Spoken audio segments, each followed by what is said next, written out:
right. Hello, hello. Here we go. Let me switch the scene here. There we go. I'm down here. Let's give it just a moment here because the preview is always a little bit behind. There we go. Uh-oh.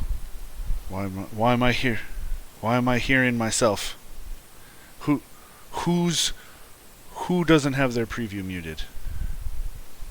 Okay. All right, so yeah, cuz so that's what I was talking about. So I'm down here. I'm the host. So you guys won't see me very much because I'm little and we're using Zoom, and the preview doesn't bigify because I'm the host. But welcome everybody to our labs live office hour for today. This is something we're going to be doing fairly regularly. I believe Fridays, right, guys? Mm. Yeah. Okay. So, welcome everybody, and so go ahead and William, Don, go ahead and introduce yourselves. William first, tell us a little bit about who you are, what you do, why we're doing it.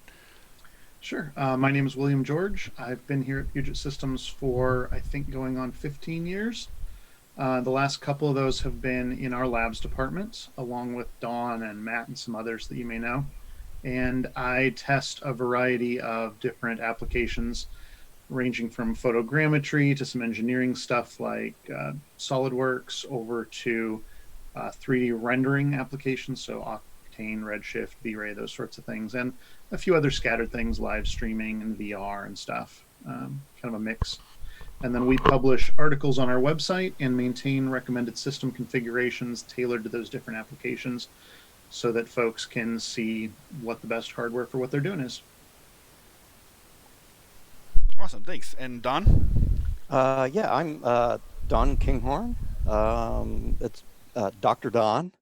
I have a PhD in theoretical chemistry from mid '90s, um, and I've been here like 8 years. Which surprises me. It doesn't seem like it's been that long.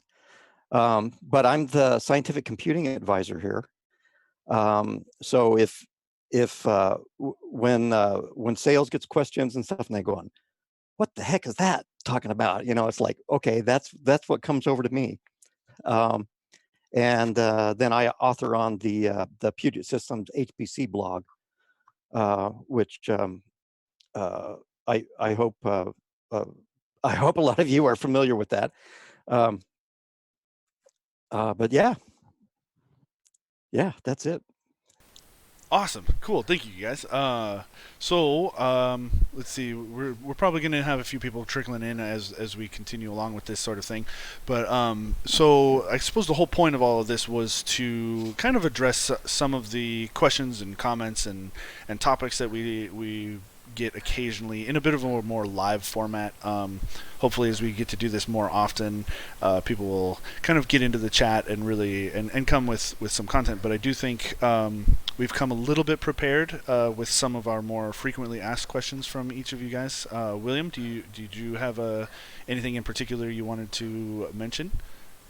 Um, well, shoot, I had a list We'll and put I him on the spot. have it open. One of the things that I know comes up from time to time on the rendering side of things, so GPU-based rendering, things like Octane and Redshift. The more, I don't know how familiar everyone that's watching is with those, but the more video cards you have, the faster stuff will render. And one video card, not a big deal in a system. Almost all computer cases are designed to ventilate well enough for a single card. Two can start to get a little hairy, especially in smaller chassis, but a lot of times people want three or four stacked together, as many as you can fit really in a system. And that starts to create some cooling problems that a lot of people don't think about because most of the, at least mainstream video cards these days, a lot of the GeForce cards, both the Founders Edition ones from NVIDIA and a lot of the aftermarket designs, have two or sometimes even three fans on them. And those are designed for cooling a single card really well. Tons of Right. airflow for that card, but because of the way the card is shaped and the fins and everything, it just vents most of that heat back into the system. Mm-hmm. And with one card, okay, maybe 200, 250 watts of extra heat in the system, your fans move it out. Not a huge deal. 2 cards, all of a sudden, you're doubling the amount of heat you're pumping back into the system that then the CPU cooler and other components are having to deal with. And that can sometimes be okay if there's a lot of ventilation, but you hit 3 or 4 cards, and now there's no room for that air to really flow well between the cards the way the fans are oriented, and you're dumping potentially 1,000 watts of heat into the system, and it just does not go well, because not only the other components have to deal with that, but each of the other cards is suddenly pulling in hot air instead of cool air for cooling. Right. So one of the things that we've did some testing on, we've got some articles from a year or two ago on the website about, if you're curious for more details, is looking at how performance degrades over time when you're using those sorts of cards. And it's pretty dramatic. You can lose 30 or 40% of your overall performance in rendering just because of those, having those sort of cards in there. Plus, of course, you're also putting a lot worse wear and tear on those cards. The fans are having to run faster, which means they're going to wear out. The cards are just dealing with more heat, which is never good for electronics. Right. And so the solution to that is making sure that if you're going to have definitely 3 or 4, even in a lot of configurations, if you're just going to have 2 cards, what you want is a single fan design where it pulls air from inside the case and then vents it out the back. That way you're not dumping the heat inside. Right. Those cards will tend to be a little bit louder under load because one fan is having to do all that work. But it ends up not being as bad as if you had a bunch of cards with a bunch of fans that are all maxed out. Sure. So you just have to be careful about picking the right sort of cards for the right situation. If you are just going to have one card, by all means, a dual fan card is probably going to end up being quieter and better than a single fan design. But when you have 2 or 3 or 4, going that direction can make a huge difference both in performance and reliability and noise and all sorts of things. And just something a lot of people don't think about paying attention to. Right. Yeah, actually, just to cut in real quick, I actually saw on Twitter recently someone had commented on that exact topic. We were showing an SG10 with 2 cards, and they're like, "Oh man, is that a problem?" Right? Like having them stacked that close. And actually, I think I referenced your testing article on showing that the Founders Edition RTX cards are like thumbs down. You really should be focusing more on those blowers. So it's cool. Yeah, and it's a bummer because the Founders Edition used to have single fans before this generation, before the 2000 series. They were great for that. In fact, I've got Founders 10 series cards in most of my computers. But yeah, with this generation, they switched to dual fan, and so you have to go to aftermarket ones from I think Asus and PNY and Gigabyte. I think at least those 3 make versions that have single fan. Yeah, that's really relevant for in my domain too.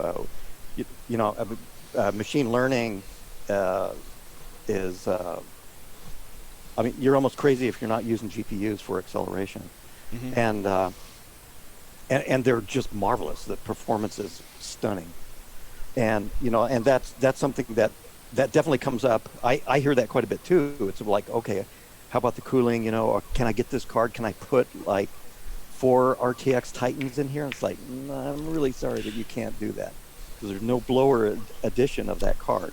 You would have to go to Quadro if you want that level of card with blower fans.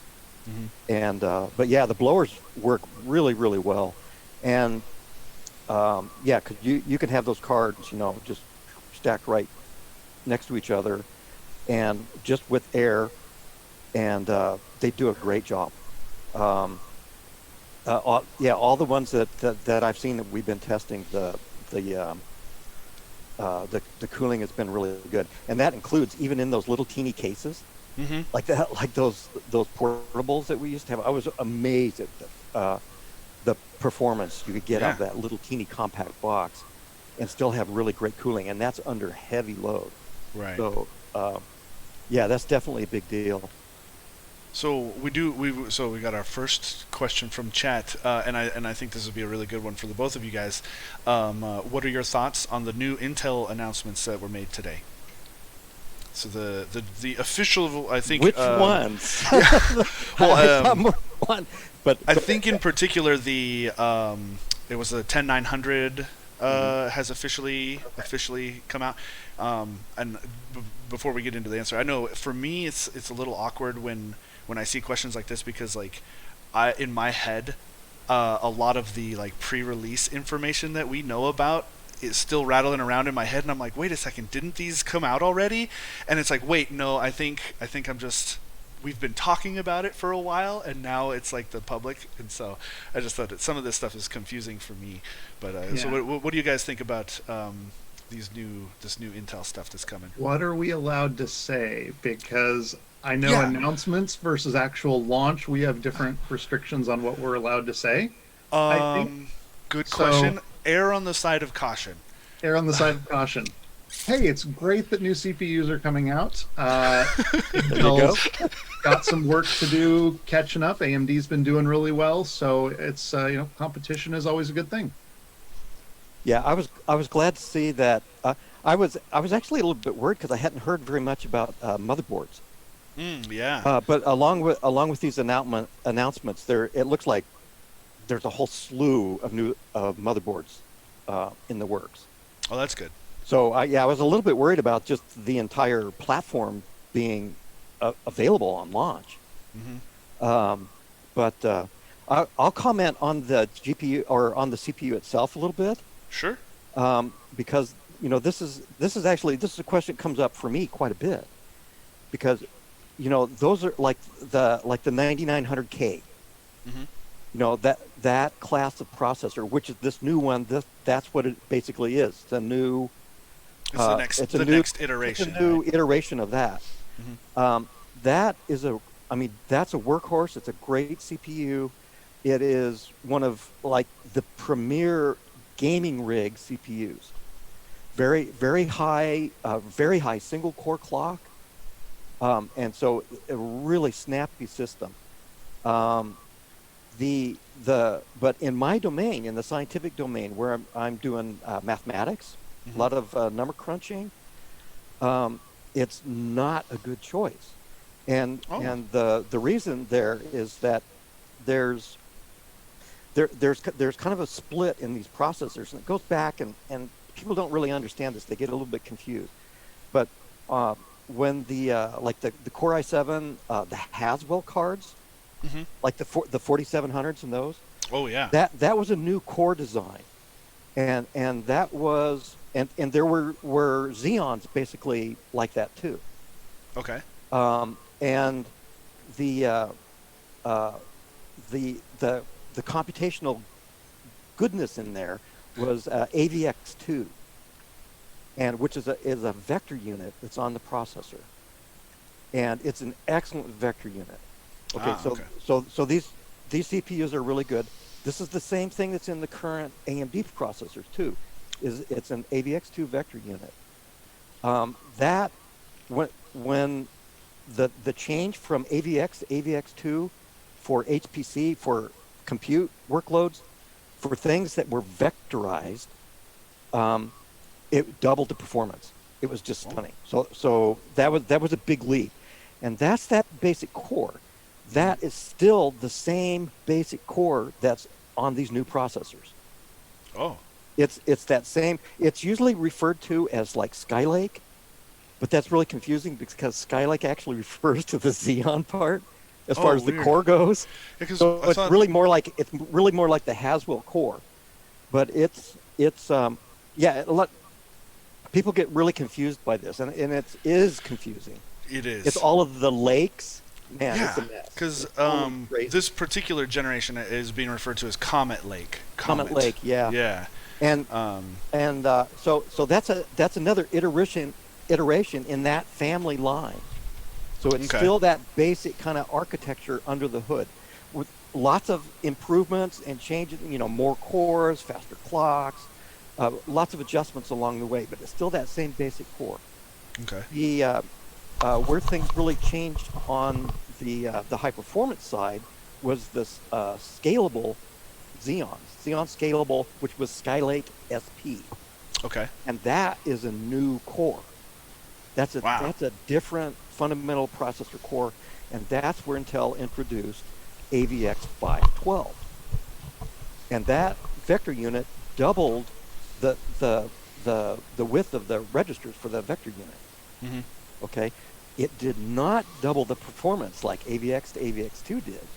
Huh. But because what happens, the AVX 512 is really demanding power-wise, so the processor winds up lowering its core clocks when that unit engages. Hmm. But it Okay. does give about a 40% boost in performance. It's not a double, it's not a 100% boost, but it's significant. And uh, that's the main difference between these classes of processors.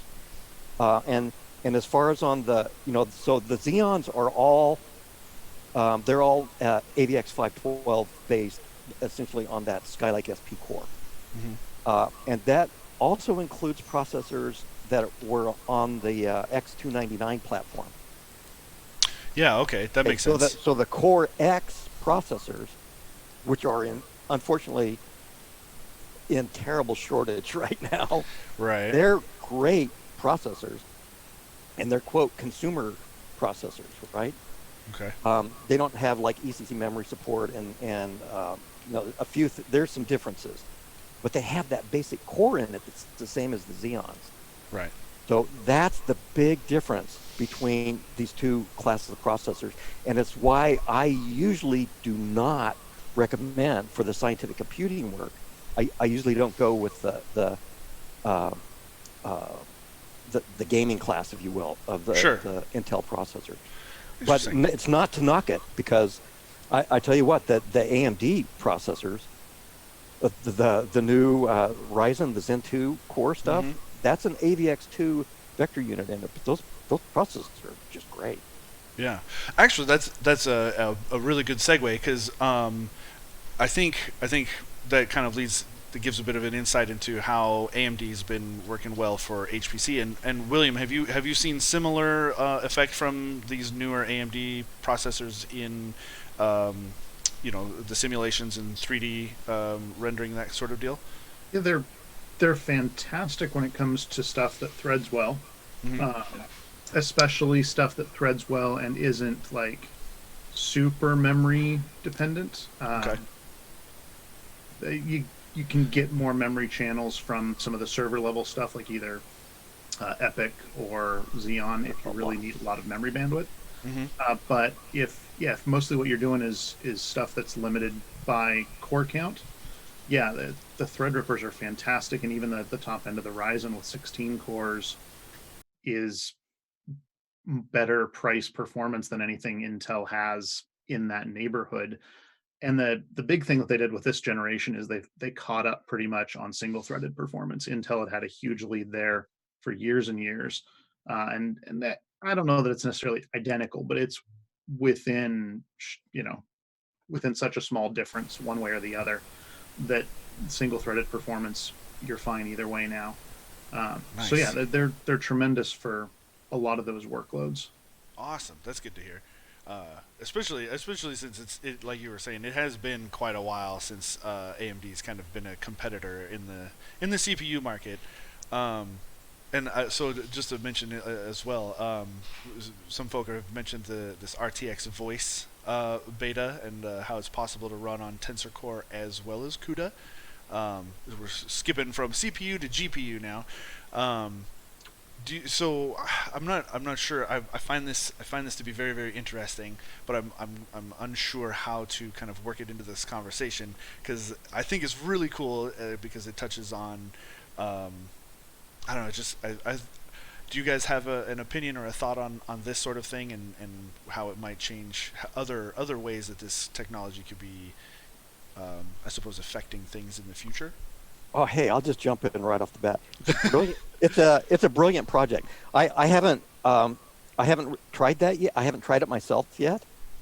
But this is an example of a machine learning AI kind of application Hmm. in a very very practical use case. Yeah. Um, yeah, it's great. It's great to see it like that, and I definitely want to try it because William just demonstrated how effective it really is, and That's it's pretty amazing. remarkable. That's very very good. That's really cool. Yeah, I think you make a good point there. That oftentimes when we hear about like machine learning and AI and things like that, it's often in these sort of more esoteric or almost really high level kind of disconnected sort of contexts, and this is a really cool example of like a practical application for machine learning and AI that goes beyond just like, is this a hot dog kind of kind of things, and it's really fascinating. It's cool because it's like people are actually using this on as old of video cards as like 750 Ti's and stuff. Like it's really neat. Yeah, it's a good application. It's a really good example of exactly what you said. Cool. Yeah. I mean, I don't want to do it myself because like I'm just on my wimpy thing, and I haven't tried it. But earlier, yeah, William was giving us some claps and some typing, and it's Well, here, Houston, why don't you clap a couple times so people okay. can hear what like So what's just I think this might suppress some of it because of the nice Sennheiser headset, but you'll get an idea. okay. And then I've got the RTX voice thing, so this shouldn't make any noise. It's amazing. It's so cool. That's wonderful. I love that.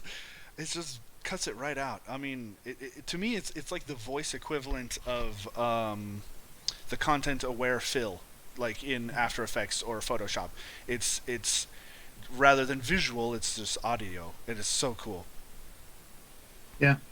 Yeah, there's a lot of neat stuff I'm sure that we'll see over the coming years as people realize what a lot of this machine learning stuff can be used for. Right.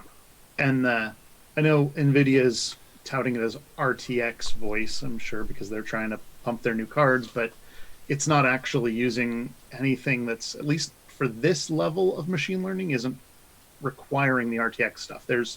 Yeah. And Don may be able to speak to this more, but this is inference, not machine learning training. With machine learning, you've got a huge amount of work that goes into training models on the front end. Mm-hmm. But then the inference, once that model has been trained, that's very, very low hardware requirement.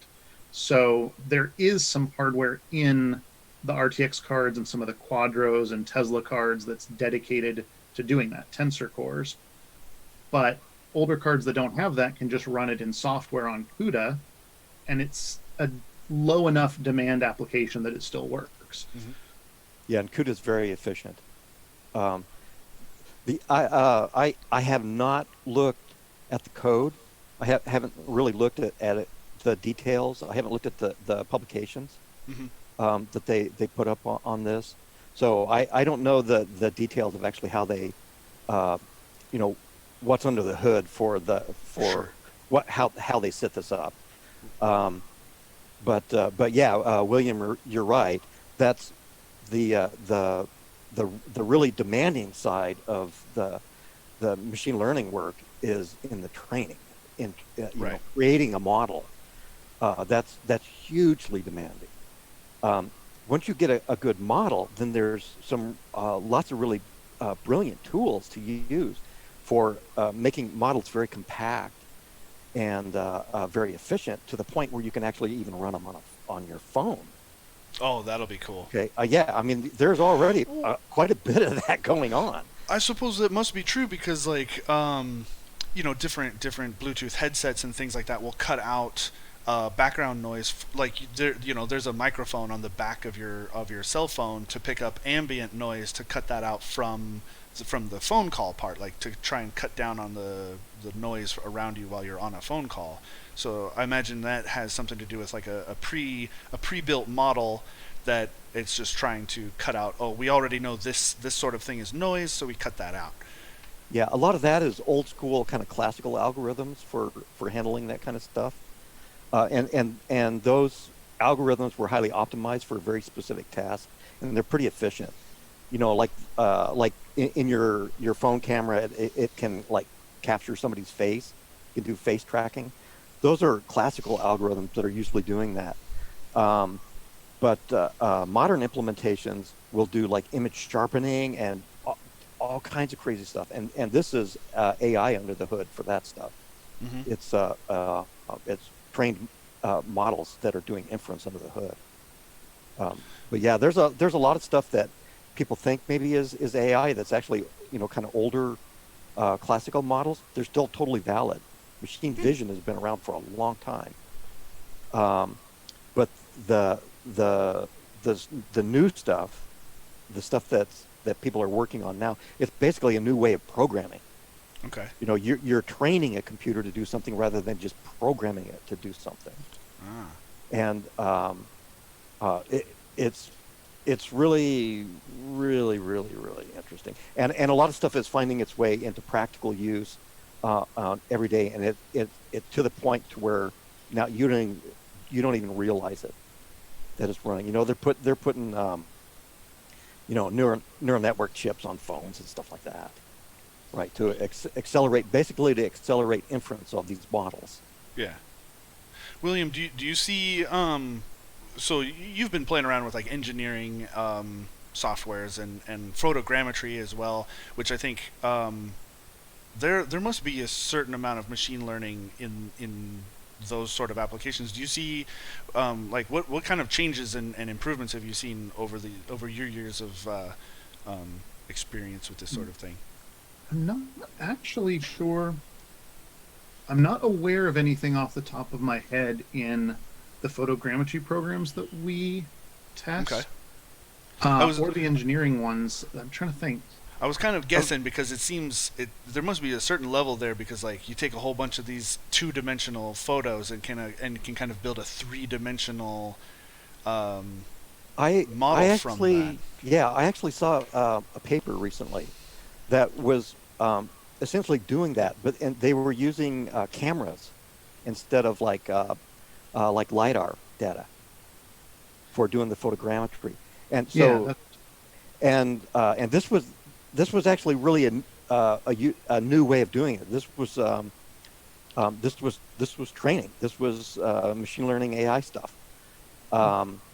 And it was really from what I looked at, you know, they were doing stuff to where they could create 3D models from video images in a room and stuff like that, and actually create like the 3D point clouds that you would get from the photogrammetry kind of work. and they were doing it but with machine learning. yeah. It was basically training the video stream with cameras to do the same thing that you would be getting from lidar. You know, you get you get a different kind of information. Well, yeah, the photogrammetry. You know, I'm scrambling up a few different things here in the technology because photogrammetry is, you know, photos. Yeah. It stitches that stuff together. But yeah, this was a new thing. So it's related, but it's not prime time yet either. It was stuff that was in the research phase. But the point really that I wanted to make was that, yeah, it's affecting that area too. Yeah, you see machine learning and everywhere.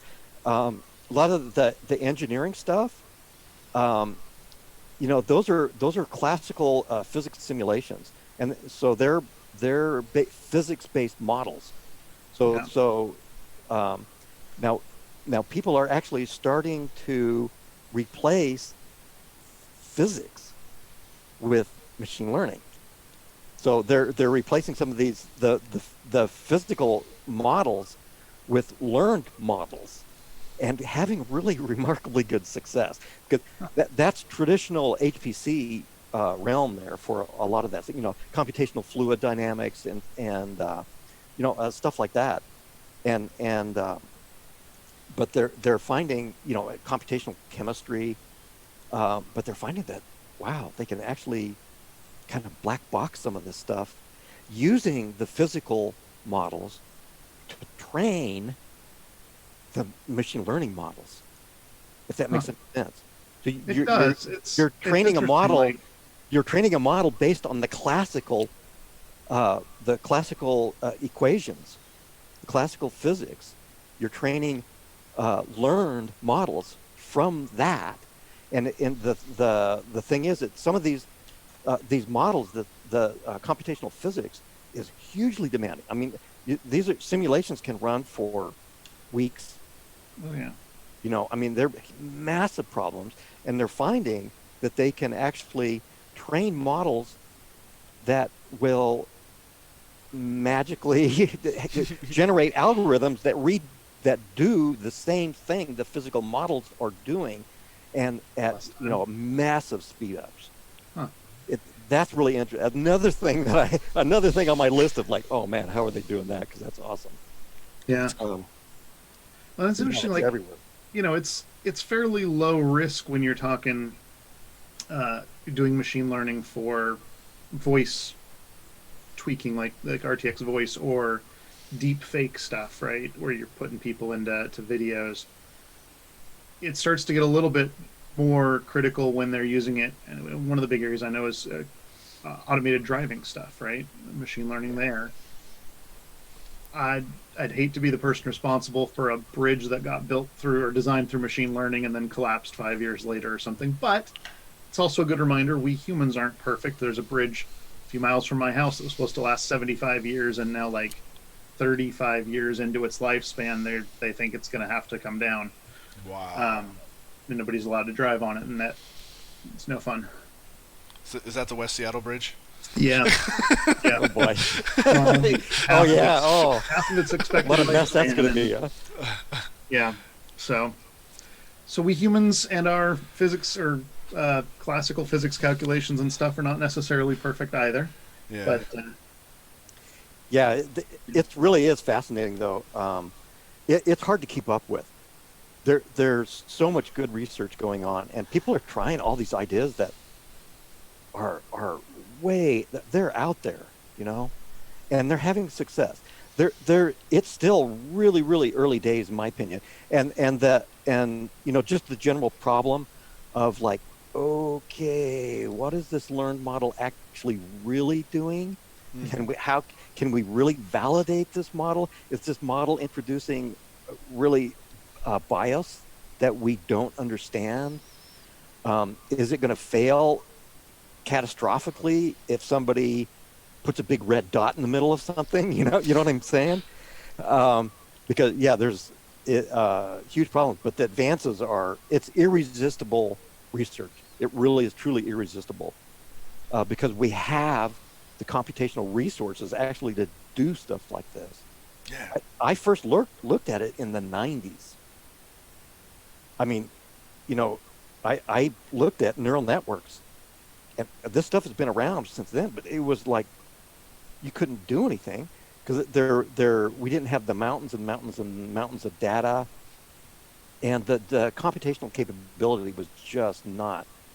It was more like like, hey, this is cool, and we can do this, and we can make XOR gates, whatever, simulated with a model, some kind of crazy stuff. But it hasn't taken off until recently because everything is in place for it now, and it's also just like super fun because people can just dive into this. People can look at things like trying to analyze the stock market, and they can set up models and do this stuff. You can it's like they say you don't have to be a PhD to actually get in and mess with this stuff and do some really interesting things. You probably do have to be a PhD to really come up with new methodologies and stuff like that, and there's a long ways to go. But the overall, it's just irresistible, and it's actually one of the biggest strengths I think of the whole thing is that and there's wonderful resources online for learning about machine learning and neural networks and all this stuff. Good chunk of it is free, and this stuff is people with just basic high school math can actually wrap their head around at least some of the use cases for this and actually create models with their own data and do stuff. So it's wonderfully accessible science. That's cool. Yeah. That's cool. William, I'm curious. What is I suppose what is the more common how do I phrase this? I suppose I'm curious to know a lot more about like that's how I'll put it. The problems that people have come to you to try and solve. Like I know that your main focus is like engineering and simulation sort of software, but like what is that? I suppose I've often like I see the models that you use in your testing, and that sort of a thing. But like I suppose the general question is like what is it being used for? Like what are people doing with this stuff? Sure. What kind of problems are being solved here? It's I've been curious. because I cover so many different software applications. It varies greatly. But like just to give you a quick rundown, so rendering, GPU rendering is usually some sort of film production stuff, whether it's full length feature film stuff or short videos or whatnot. It can also be stills. The still image stuff tends to be more in like advertising or engineering fields. Okay. If they're using it for like, hey, just here's a few shots of a building we're going to make in Revit or something, or some product photography shots in SolidWorks, things like that. But if it's video rendering, multiple frames being stitched together to make videos, yeah, that's usually, yeah, again, film or That'd be media like of some kind. that'd be like rendering out like Godzilla or the city that he's destroying. Yeah, special. It can be so. The A lot of special effects sort of stuff will get added in other applications, but it depends. You can do it a lot in rendering too. It's really anytime that you want to be able to have something displayed in a film or video or whatnot that is not something that's either practical or affordable to make in normal like scale model and do real physical special effects, which is for 100 years was the only way to do things in film, most of the 20th century up until the last decade or two. Mm-hmm. But yeah, to just do all that stuff via computer models and animating everything. But then, you've seen like a video game doesn't look as good as real life usually. Even the really nice Sure. video games, there's glitchy things or it's not quite perfect. And stuff like RTX makes it closer. But if you're having to do that in real time, 60 times a second or something, you're going to have to cut corners in some places just because of the computational resources available. Rendering goes to the other end and says, oh, no, I'm not trying to do this in real time necessarily. I might have several minutes to calculate every frame, or older cases, hours or days to calculate a frame. And I'm going to do it right. I'm going to have physically based stuff for light bouncing around, changing colors as it hits surfaces, shadows, fog, glass, all those things are going to be physically simulated in realistic ways. Okay. And it sits there and churns on that, calculating where all the different light rays are going until it gets a really good quality image. And then if you're doing an animation, it moves on to the next one and everything. So that's the rendering side of things. Then photogrammetry applications tend to fall into two categories, or use cases, I should say. One is mapping. So you're taking like, you want to make a really cool map of a campus or a park or whatever, and it can be used for all sorts of different end cases. But if you're trying to make just a giant map, sometimes they'll end up just bringing it down in the end to like just an elevation map after all is said and done, or things like that. Sorry. The risks of working from home. And then the other side is doing actual like models, like taking a bunch of pictures of a physical thing or a person and being able to create a really highly realistic 3D model for use in something else without having to sit there and actually draw it out and texture it and everything. We can just kind of do all that automatically for you. So it's a great way to get like scans of people for use in a video game, or scans of objects if you want like terrain and things like that in a video game, but don't want to sit there and have an animator model 100 different rocks. You just photograph 100 different rocks and then import them that way. So again, there's all sorts of end cases for that in different ways that it can end up being used, but those are kind of the two big general categories of things. And then engineering software is, all over the place, everything from people designing little tools and things all the way up to people designing buildings or planning out cities and things like that. So it can get quite big. Yeah. And some of that, at least with the engineering part, do they do like physics simulations in that sort of thing too? There can be. That's Like, can I something we make don't. can I make this building this tall and have it like not collapse, kind of stuff? Yeah, we don't do a whole lot of testing on that specifically. Hmm. Some of those simulation packages are really niche, or Mm, niche, or okay. however that's pronounced. And we tend to kind of try and focus mostly on stuff that has a wider appeal. But there are some aspects, certainly in SolidWorks, for example. There's some Yeah. simulation stuff in there, and we do some testing of that. Fluid dynamics and stress simulations, thermal simulations, things like that. Um, so yes, and those get interesting. Sometimes they're really well threaded, and sometimes they only use a handful of cores. Um, it really, that's one of the reasons you have to do the testing. Is it's kind of Sure. dangerous to assume that because it's a certain type of software that it's going to have a certain behavior on Yeah. hardware.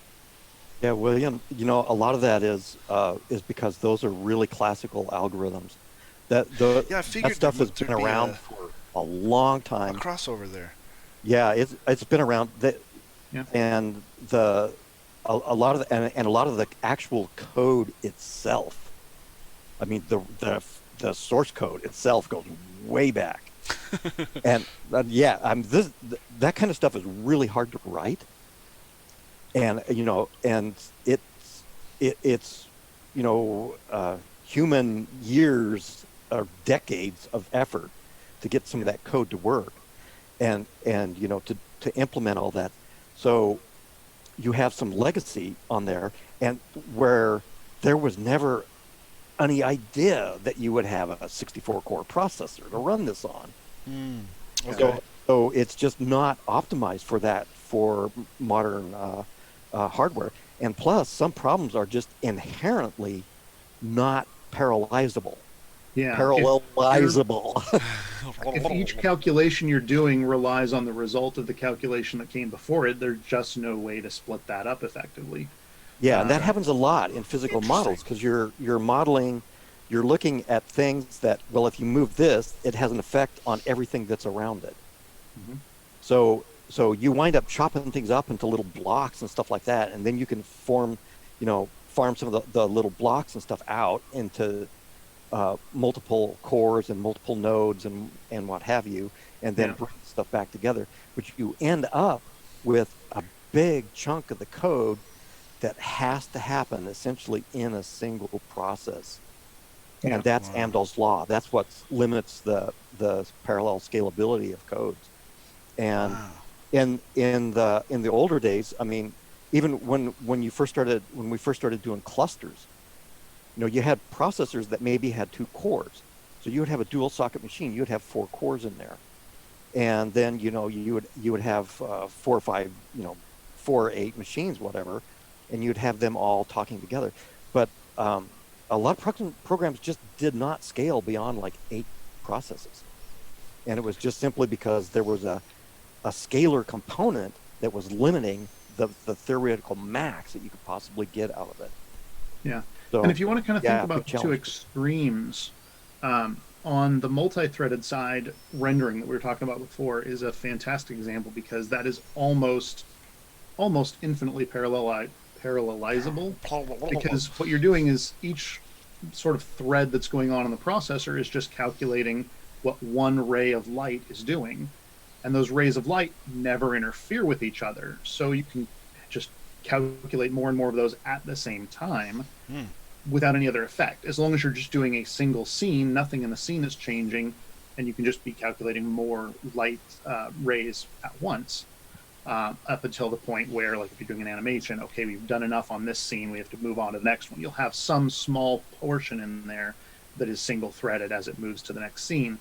But then, like on the other end of the spectrum, a lot of 3D design applications, if you've got a model that is a, you know, just a ton of uh, usually triangles or some other form of, faces on a model, and you want to change where one vertex is located to change something.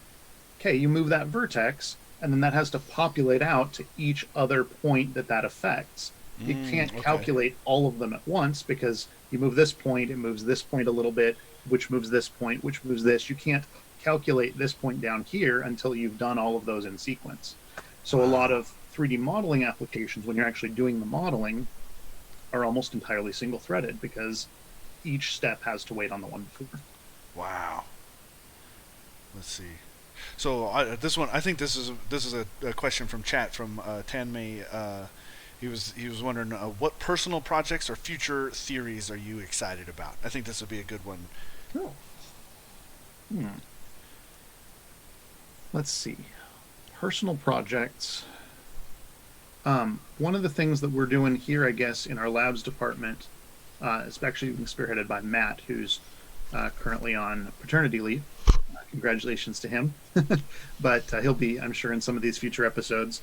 He's been setting up some stuff where we can have our public benchmarks able to capture and have people send back their results when they run them, so that we can kind of start to compile a bigger database of performance results than just what we are able to test here in our labs department, and then people can look and see, where different hardware falls in comparison to different things, even if it's stuff that we wouldn't normally test, either because we don't have it or because it's older or whatnot. And so being able to eventually update some of our other benchmarks to utilize that same system will be a lot of fun, I think, and good for people who are just looking for data. So that's something I'm excited about. But you, Don? I have a huge list. Of course. Of projects that I'm doing that are for future systems that I'm really super stoked, super excited about. They're essentially personal projects. The one that I'm working on right now, which I'm really happy about, and we'll get stuff out there pretty soon. If people that have been following my blogs may stay, I've been looking at stuff like the Jupyter Hub and things like this. Like so I've been working on what is essentially a machine learning AI development platform, Linux based. This was something else I could talk about, but that you interface to entirely through a web browser. So this is like a remote appliance for doing your work, and part of the intention here is that, and this is something that comes up a lot that I help people with. I'm a Linux guy. I spend almost all my time in Linux, and when I'm doing scientific work and stuff like that, that's where I am. But hey, I use Windows too, and a lot of people do, and they have really a hard time getting some of this stuff to work, because it's developed in the first of all, it's legacy in some sense from the Unix era. Oh, sure. But which is all essentially Linux now. So all of the development work on the machine learning frameworks and stuff like that, it's done in Linux, and the work on the implementations on the clouds and everything. So the Windows users going, hey, I want to fire up TensorFlow and learn how to do this stuff. That can be a big problem, and because it's an afterthought. Well, not always, but for a lot of stuff, it's like the researchers, the work that's going on, the new code development is happening in the Linux environment, and it's kind of an afterthought by people that are volunteering to actually make things work and trying to get stuff going on the Windows side. That's kind of a switch from what things used to be kind of like, right? But in that domain, that's really how it is. And so those are some of my most popular blog posts, or where it's like, okay, how do you do this and how do you get it to work? Because you go online and it's just a mess. Yeah. So I'm really, really happy to be able to help people with that.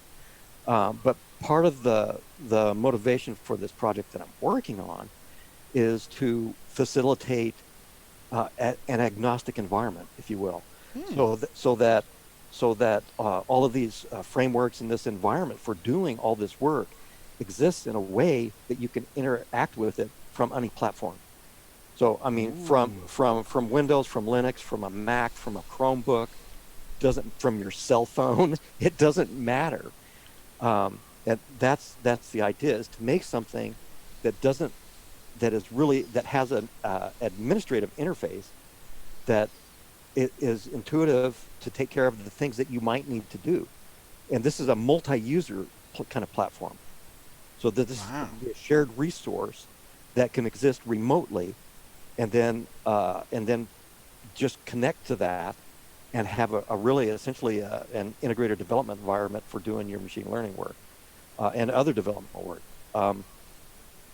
I'm pretty happy about this, and I think it's going to solve some serious problems for people that go, do I have to use Linux if I want to do this? No, you really don't. At some level, the answer to that is yes. If you're really, really going to be serious about it, and you're diving into the code itself, in the frameworks, then yeah, that you have to use what the developers are using. Yeah, it's really quite nice. I'm really pretty happy with it.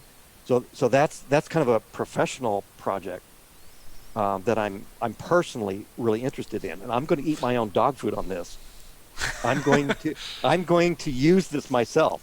This is really nice because I can be at home and I can have computing resources down at the office, and I can just fire this stuff up and do my own personal projects, my personal machine learning projects on those resources from anywhere, That's cool. from anything. So Don's putting in the work so he doesn't ever have to come into the office ever again. Never We're again. We're gonna see him sitting on a beach, drinking mai tais while he's, curing diseases and stuff. Hey, it's the new way, right? The ultimate remote, or what is the road warrior sort of work experience. But I tell you what, though, I realized this. It's like, TensorFlow 2 has been out for a little while, and it's like, Okay. man, I haven't done anything. I haven't done any work since then, and because I've been busy doing things that are more like on the system side. So I haven't done any of the actual, science. I haven't done any of that work. So the summer's coming up, and this is usually where I take the time, where I'll take a couple months and I'll actually work on some projects. Cool. Like do some science. Do something, and that's a personal project. And then usually, as long as I write about it and it's cool and interesting, then I can get away with it, right? Right. And also some former colleagues and stuff like that are maybe trying to get me involved on some quantum mechanics work that's actually quantum computing related. And so I may, yeah, that's way out there stuff, okay? But I may collaborate with them a little bit if that opportunity arises. That looks like it actually probably is going to. Right on. So those are my personal ones. Nice. Let's see. I don't see any other questions in the chat. Do you guys have anything else that you'd like to talk about, or some common FAQ sort of things while we wrap up the last 7 or 8 minutes? Nothing specific, but I think if people like this format, we're gonna try and keep doing this for a while. We've got a couple of other guys. I mentioned Matt. There's also Kelly, who's the newest member of our team, and is going to be working on 3D modeling and animation and game dev stuff. Yeah. So hopefully we can kind of cycle through here, have 2 or 3 of us on at a time, and answer a variety of different questions. So, if you've got questions more in that field for Kelly, or Matt does video editing and effects and photography stuff. So the Adobe applications and DaVinci Resolve. Chime in or check in, I should say, next week and whatnot. And Yeah. please ask those questions. We've also got tons of great content on our website, articles. You can ask questions in the comments there and whatnot. And Twitter. I know both of you guys are very active on Twitter. Yep. Twitter, Yep. Facebook. Yeah, we just want to help folks out. Right on. Yeah, actually, helping folks out is really a big deal. It's nice, and yeah, if this, I'm an old academic, so doing office hours is kind of like, yeah, cool, let's do that. It's nice if people come in and have some questions that we can answer for them. Then hey, awesome. Yeah. That was great. Yeah. Well, all right. I mean, I suppose we could wrap up a little early. But it's only just a few minutes. It is but, Friday after all. It is indeed Friday. Yeah, yeah. Ah. Yeah, long week. So, well, all right then. I guess we'll I guess we'll say goodbye. Thank you guys for both you gentlemen, William, Don. Thank you guys for taking some time out of the day to chit chat, talk about things, answer some questions, and thank you all in the audience for hanging out and asking questions and just overall just being here. Again, we're going to be doing this. I believe the plan is to be doing this every Friday. So mark your calendar for next time. Follow us. We're Puget Systems on Twitter, and it's awkward to say some of the handles verbally. So if you can find William and Don on Twitter and in those places through the Puget Systems account. And yeah, do you guys have anything else you want to say before we go? Hey, Take thanks care for and stay stopping safe. by. Yeah. Yeah. All right. Well then, we'll say adios. Have a good day. Have a good weekend, and we'll see you all next time. Bye.